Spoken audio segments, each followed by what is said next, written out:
Rutherford की atomic theory fail होने के बाद एक नई थ्योरी डेवलप हो रही थी साइड में कहीं पर, और वो थ्योरी जो डेवलप कर रहा था उस साइंटिस्ट का नाम था नील बोर।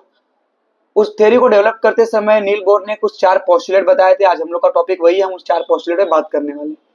तो जो पहला पोस्टुलेट था वो यह था कि नील बोर ने बोला कि जो इलेक्ट्रॉन्स हैं वो न्यूक्लियस के अराउंड एक सर्कुलर पाथ में रिवॉल्व कर रहे होते हैं। उन सर्कुलर पाथ को नील बोर ने नाम दिया ऑर्बिट, एंड उन्होंने बताया कि उन ऑर्बिट का जो रेडियस होता है और जो एनर्जी होती है वो फिक्स होती है। तो ऑर्बिट्स की एनर्जी एंड रेडियस फिक्स होता है। एंड द सेकंड वन जो पोस्टुलेट था वो ये था कि जो इलेक्ट्रॉन होते हैं उस ऑर्बिट में, उस इलेक्ट्रॉन की भी एनर्जी फिक्स होती है। वो इलेक्ट्रॉन की एनर्जी चेंज नहीं होती है ड्यूरिंग रिवॉल्यूशन। हालांकि एनर्जी उनकी चेंज हो सकती है।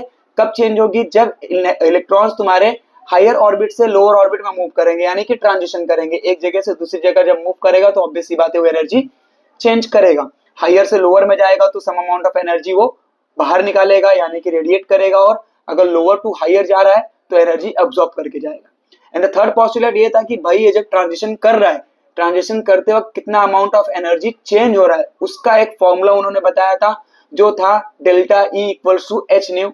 वहां से हम उस इलेक्ट्रॉन जो एनर्जी एमिट कर रहा है उस एनर्जी की फ्रीक्वेंसी, उस रेडिएशन की फ्रीक्वेंसी कैलकुलेट कर सकते थे, जो तुम्हारा इजीली फॉर्मूले को चेंज कर दोगे तो आ जाएगा। एंड द लास्ट पोस्टुलेट जो फोर्थ वन है हमारा, one of the important postulate जो एग्जाम में डायरेक्ट आ जाता है, वो पोस्टुलेट ये था कि जो इलेक्ट्रॉन मूव कर रहा है एक सर्कुलर पाथ में मूव कर रहा है, तो सीधी सी बात है उसके साथ एंगुलर मोमेंटम होगा।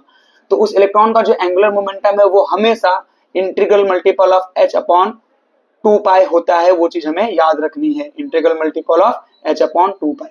ये हमारे आज के 4 पोस्टुलेट थे, और इसी तरह हम आगे के और भी टॉपिक्स धीरे धीरे क्लियर करते रहेंगे। Thank you.